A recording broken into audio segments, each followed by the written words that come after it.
नमस्कार सभी को। सबसे पहले आपका स्वागत है आपके अपने चैनल जिसका नाम है एजुकेशन विद प्रमजीत संधू। और जो आज का जो टॉपिक है अपना टॉपिक है कंप्यूटर सब्जेक्ट का। कंप्यूटर में आपका basic full form of computer, basic full form of computer. Computer की कुछ एब्रीवेशन भी कह सकते हैं, इसको एब्रीवेशन भी कह सकते हैं, जिसका मतलब क्या होगा कि आपको शॉर्ट फॉर्म दे रखी होगी। शॉर्ट फॉर्म को हमें कंप्लीट डिटेल या फिर हम कहेंगे एक्सपेंशन फॉर्म में इसको लिखना है, एक्सपेंशन में लिखना है, यानी कि इसको एक्सपेंड करके लिखना है। ठीक है, तो शुरुआत करते हैं अपने कुछ, जैसे कि सबसे पहला हमारे पास फुल फॉर्म है। इम्पोर्टेंट जो फुल फॉर्म है उसको डिस्कस करेंगे इस वीडियो में, तो आप लास्ट तक देखें। और एग्ज़ाम के पॉइंट ऑफ व्यू से ये आपके लिए बहुत ही इम्पोर्टेंट है, जो कि एग्ज़ाम में बहुत बार पूछी जाती हैं। तो करते हैं आज की क्लास शुरू। हाँ जी, सबसे पहले आएगा आपका यूपीएस। नोट कर लें अपनी अपनी नोटबुक में। ठीक है, यूपीएस की फुल फॉर्म क्या होती है? Uninterruptible power supply. Uninterruptible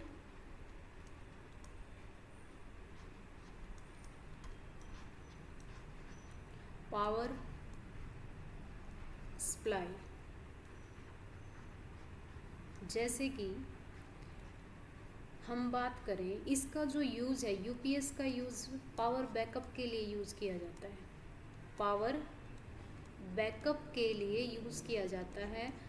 by chance यदि कंप्यूटर आपका स्विच ऑफ हो जाता है बीच में काम करते करते, तो उसको पावर देने के लिए, कंप्यूटर को पावर देने के लिए, वो चाहे 10 मिनट्स के लिए हो, 20 मिनट्स के लिए हो, डिपेंड करता है कि उसकी जो पावर सप्लाई है वो बाधित ना हो, बाधा रहित। इसको अनइंटरप्टेबल को मतलब क्या बोलेंगे हम? बाधा रहित, यानी कि बिना रुकावट के पावर की सप्लाई होगी। यूपीएस का काम ये रहेगा। तो इसकी फुल फॉर्म आएगी अनइंटरप्टेबल पावर सप्लाई। ठीक है जी, चलो नेक्स्ट देखो क्या है इसमें। अब जैसे हम यूपीएस है, अब इस यूपीएस तो है कंप्यूटर की, अगर हार्डवेयर की बात करें, इसी का ही एक पार्ट है, कंप्यूटर का ही पार्ट होता है सीपीयू, जिसकी फुल फॉर्म क्या होती है? सेंट्रल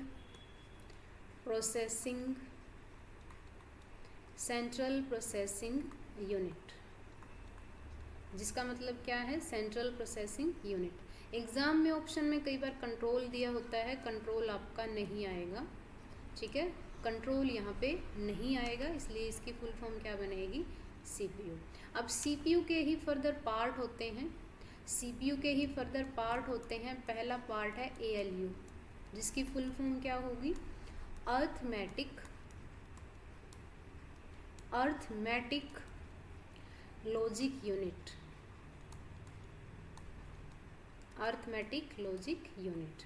अर्थमेटिक लॉजिक यूनिट के अंदर अर्थमेटिक यूनिट होगी, लॉजिक यूनिट होगी, जिसमें कि अर्थमेटिक में आपके प्लस, माइनस, डिवाइड, ठीक है, जिसको हम कहेंगे मल्टीप्लिकेशन, डिवीज़न, मॉडुलो डिवीज़न, ये सारे जो काम हैं वो अर्थमेटिक में किए जाते हैं। ठीक है, लॉजिक में कौन से काम किए जाते हैं? जैसे कि फाइल को सेलेक्ट करना, मर्ज करना, ठीक है, इकट्ठा करना, मर्ज, फाइल को मर्ज करना, या फिर हम कहेंगे कि इसको, जैसे कि कोई भी फाइल है उसको आप रैंडमली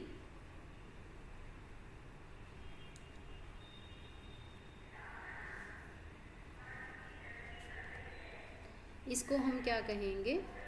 मर्ज फाइल को लॉजिक फंक्शन की हेल्प से आप कर सकते हैं, लॉजिक यूनिट की हेल्प से कर सकते हैं।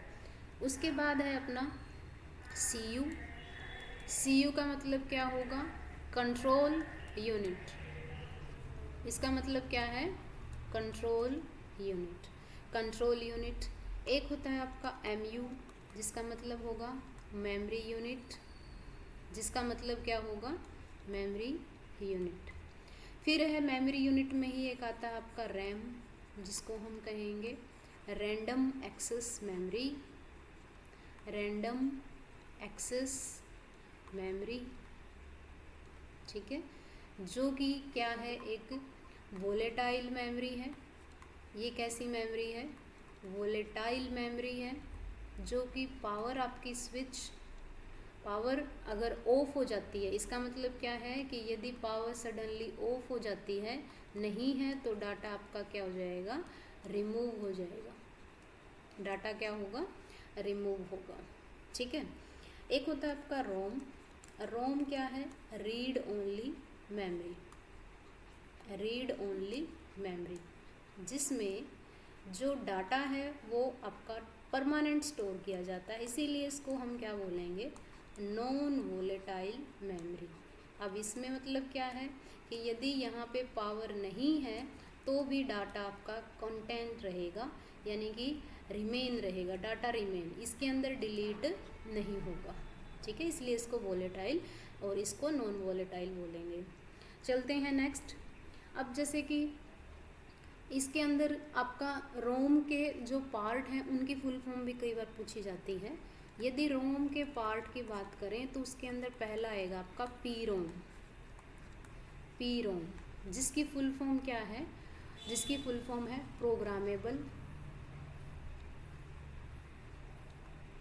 Programmable read only memory. Read only memory, ठीक है जी। क्या है? Programmable read only memory. दूसरा है EPROM। EPROM, इसका मतलब क्या है? Erasable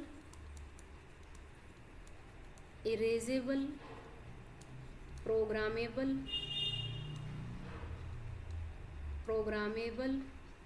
read only memory. Read only memory, ठीक है। और थर्ड है आपका EEPROM। EEPROM, इसकी फुल फॉर्म आएगी इलेक्ट्रिकली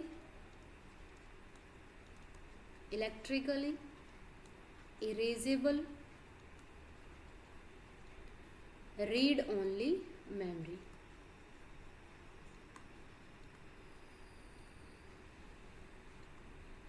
रीड ओनली मेमोरी। अब जैसे कि हम बात करें कि जो EPROM है वो इरेज होगा, तो वो किसके माध्यम से इरेज होगा? अल्ट्रा वायलेट रेज से। अल्ट्रा वायलेट रेज जो होती हैं, किरण जो होती हैं, ठीक है, उनसे जो है डाटा को डिलीट किया जाता है, इरेज किया जाता है। EEPROM के अंदर, इसके अंदर डाटा इलेक्ट्रिकली, यानी कि हम कहेंगे कि इलेक्ट्रिक सिग्नल के माध्यम से इसको डिलीट किया जाता है। इलेक्ट्रिक सिग्नल जो होते हैं ना, उसके माध्यम से इस डाटा को डिलीट किया जाता है, इरेज किया जाता है। तो इसीलिए यहाँ पे क्या आया? इरेजेबल इलेक्ट्रिकली, और यहाँ पे इरेजेबल। तो ये भी पूछा जाता है क्वेश्चन पेपर में। चलते हैं नेक्स्ट। अब इसके अलावा जैसे कि हम मेमोरी के अंदर CD भी इम्पोर्टेंट है। कॉम्पैक्ट डिस्क, जिसकी फुल फॉर्म क्या है? Compact disc. DVD की फुल फॉर्म है डिजिटल वर्सेटाइल डिस्क। डिजिटल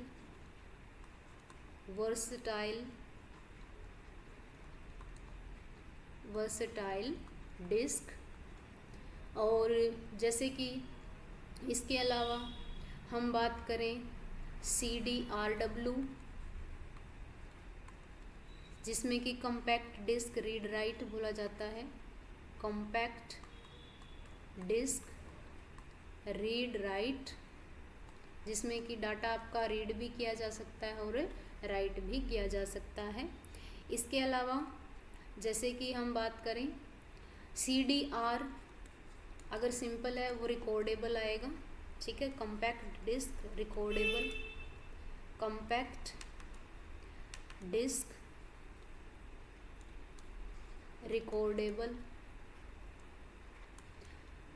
ठीक है, रिकॉर्डेबल, ये आपका क्या होगा, CD रिकॉर्डेबल। यदि हम बात करें एक ऑप्शन जैसे कि इसमें पूछ सकता है, एक होता है आपका SMPS, इम्पोर्टेंट है ये भी, SMPS switched mode power supply, switched mode power supply, switch mode power supply. उसके बाद जैसे कि एक आता है आपका इसी में यदि हम बात करें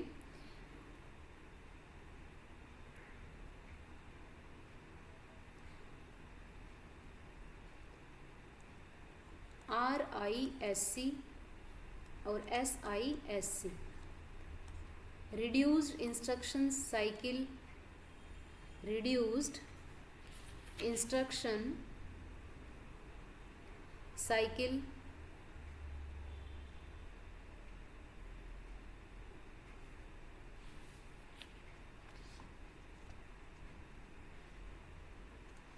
हाँ जी। इसके अंदर क्या है, जब हम कोई भी जैसे मेमोरी कार्ड है या फिर हम कहेंगे कि प्रोसेसर है, ये मेनली प्रोसेसर का काम करता है, ठीक है, प्रोसेसर का काम करता है। और इसमें जो डाटा होगा वो कम कॉम्प्लेक्स फॉर्म में होगा और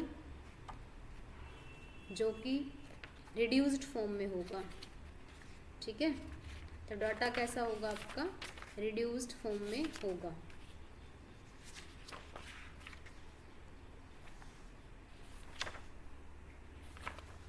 चलो देखेंगे रिड्यूस इंस्ट्रक्शन साइकिल और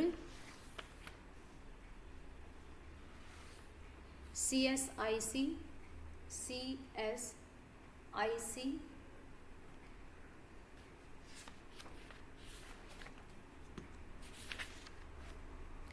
हाँ जी।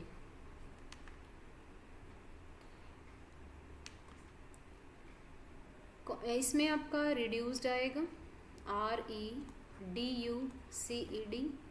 रिड्यूस इंस्ट्रक्शन सेट कंप्यूटर, ठीक है। जब आप माइक्रो प्रोसेसर में काम करते हैं तो रिड्यूस्ड मतलब कम से कम, लेस इंस्ट्रक्शन, इसके अंदर क्या होगी, लेस इंस्ट्रक्शन को एग्जीक्यूट किया जाता है, ठीक है, लेस इंस्ट्रक्शन होंगे उसको एग्जीक्यूट किया जाएगा। CIS में क्या होगा, कॉम्प्लेक्स इंस्ट्रक्शन सेट कंप्यूटर। उसके बाद है एक आता है EPIC, जिसका जो फुल फॉर्म है वो काम कैसे करेगा, कॉम्प्लेक्स में हमेशा लार्ज इंस्ट्रक्शन होगी, इसके अंदर क्या होंगी, लार्ज इंस्ट्रक्शन काउंट की जाएंगी।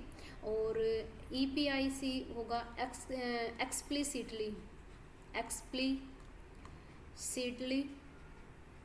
Instructions set computer, instruction set computer, EPIC। अब इसके अलावा एक और आ जाता है आपका माइक्रो प्रोसेसर के नाम में ही, मल्टी कोर, ठीक है। ये किसके एग्जाम्पल है, माइक्रो प्रोसेसर के। चलो उसके बाद देखें कुछ इम्पोर्टेंट की हैं जो शॉर्टकट की ने कहते हुए हम कहेंगे कि इनको एब्रीविएशन, ठीक है। जैसे कि एक आता है आपका VDU, इम्पोर्टेंट है, visual display unit, visual display unit क्या होगा, विजुअल डिस्प्ले यूनिट होगा। एक आता है आपका DPI, डॉट पर इंच, डॉट पर इंच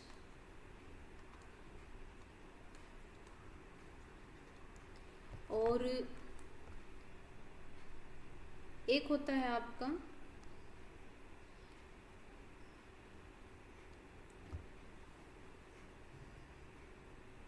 जैसे कि VDI virtual desktop infrastructure, virtual desktop infrastructure,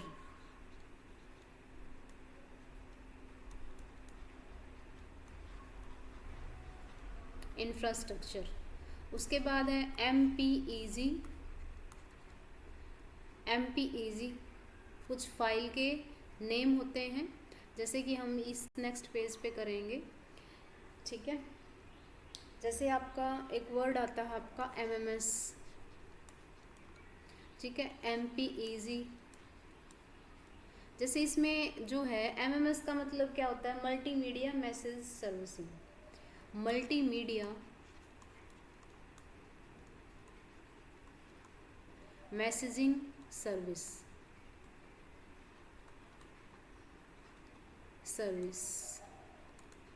ठीक है। मल्टीमीडिया का मतलब क्या होता है कि इसमें टेक्स्ट भी होगा, वीडियो भी होगी, इमेज भी होगी, ठीक है, ऑडियो भी होगी, ये सारे जो मैसेज कंटेन करता है वो मल्टीमीडिया होगा, MMS होगा। MPEG का मतलब क्या होता है, moving picture expert group, important है, moving picture expert group, moving picture expert group. एक आता है इसी से रिलेटेड है GIFS, ठीक है, इसका मतलब क्या होता है, ग्राफिक इंटरचेंज फॉर्मेट, ग्राफिक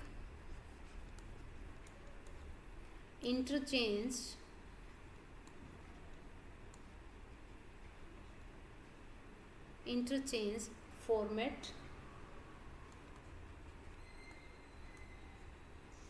ठीक है, ग्राफ की फॉर्म में होगी, यानी कि पिक्चर की फॉर्म में होगी। नेक्स्ट है इसमें, जैसे हम बात करें कुछ इम्पोर्टेंट नेटवर्क से संबंधित जो है, जैसे LAN है, लोकल एरिया नेटवर्क,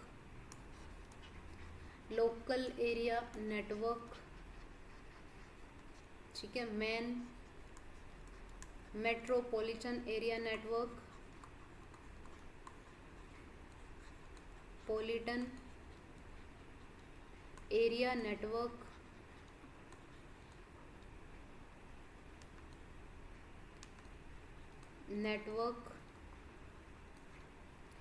एक होता है आपका WAN, wide area network,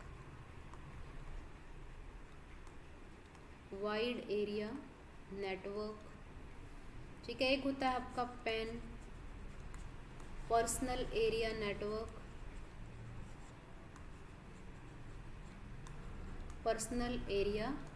network, एक होता है जिसमें कि NIC, इसी से रिलेटेड इम्पोर्टेंट है ये भी, नेटवर्क इंटरफेस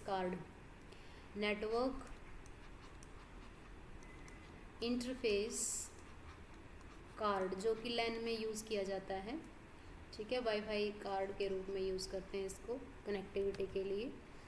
उसके बाद आता है एक, जिसको हम यदि बात करें प्रोटोकॉल से इम्पोर्टेंट कौन से हैं, SMTP,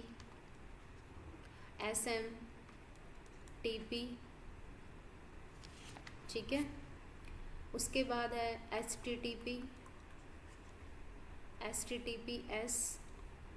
देखो इसके अंदर क्या आएगा, SMTP में सिंपल मेल ट्रांसफ़र प्रोटोकॉल से संबंधित है, सिंपल मेल ट्रांसफ़र प्रोटोकॉल।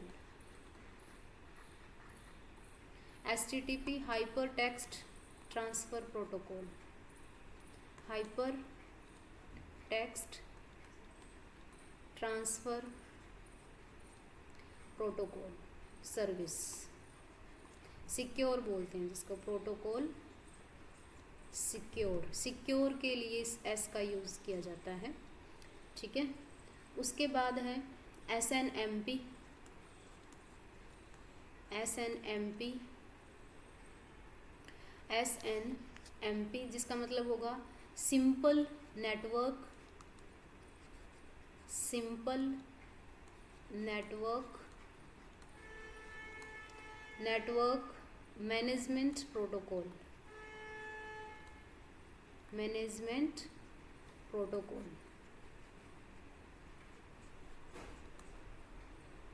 ठीक है। ये अपनी कुछ एब्रीवेशन थी, इम्पोर्टेंट एब्रीवेशन जो हमने डिस्कस की, बाकी नेक्स्ट क्लास में करेंगे।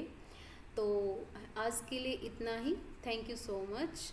आप लास्ट तक देखें, इम्पोर्टेंट है, और अपने वैल्यूएबल जो कमेंट है, सजेशन है, वो आप कमेंट के माध्यम से बता सकते हैं। कोई डाउट है वो भी आप बता सकते हैं। तो आज के लिए इतना ही, थैंक यू सो मच।